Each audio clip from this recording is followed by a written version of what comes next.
Visa for study group managing director Benny സാറാണ് നമ്മുടെ കൂടെ ഉള്ളത്. വിസ ഫോർ സ്റ്റഡി സെൻറ്റർ അതിനെക്കുറിച്ചൊക്കെയുള്ള കൂടുതൽ ഡീറ്റെയിൽസ് നമുക്കറിയാം.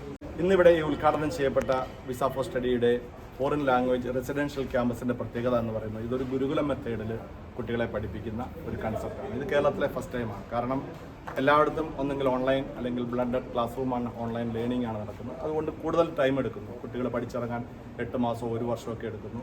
എസ്പെഷ്യലി ജർമ്മൻ ലാംഗ്വേജ് നമ്മൾ പഠിപ്പിക്കുന്നത് ഇൻറ്റൻസീവായിട്ട് ഗുരുകുലം മെത്തേഡിൽ ട്യൂട്ടേഴ്സ് ഇവിടെ ഈ ക്യാമ്പസിൽ തങ്ങിക്കൊണ്ട് കുട്ടികൾ ഈ ക്യാമ്പസിൽ തങ്ങിക്കൊണ്ട് classroom learning, cultural activities, integration എല്ലാം ചെയ്തുകൊണ്ട് ഒരു 3 മാസം കൊണ്ട് D2 ലെവലിൽ എത്തിക്കുന്ന ഇൻറ്റൻസീവായിട്ടുള്ള ഒരു കോച്ചിങ് പ്രോഗ്രാമാണ്. സെയിം തിങ് ജപ്പാനീസ് ലാംഗ്വേജിൽ ഇവിടെ N4 പഠിച്ചു പോകേണ്ടവർക്ക് 2 മന്ത്സിൽ N4 പഠിക്കുന്ന രീതിയിലുള്ള ഒരു ഗുരുകുലം മെത്തേഡാണ് ഇവിടെ അറേഞ്ച് ചെയ്തിരിക്കുന്നത്. ഇതിൻ്റെ മെച്ചം എന്താണെന്ന് വെച്ച് കഴിഞ്ഞാൽ സാറിൻ്റെ കുട്ടികൾ ക്ലാസ് കഴിഞ്ഞാൽ പിന്നെ അവർ മലയാളം സംസാരിക്കും, ഫ്രണ്ട്സുമായിട്ട് സംസാരിക്കുന്നതൊക്കെ മലയാളമായിരിക്കും.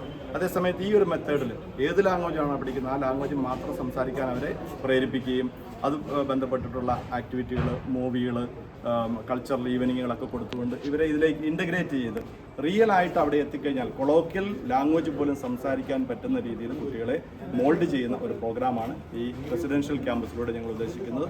അതിൻ്റെ ഇനാഗുറേഷനാണ് മിസ്റ്റർ സ്റ്റെഫാൻ ഇന്നിപ്പോൾ ഇവിടെ ചെയ്തിരിക്കുന്നത്. Thank you.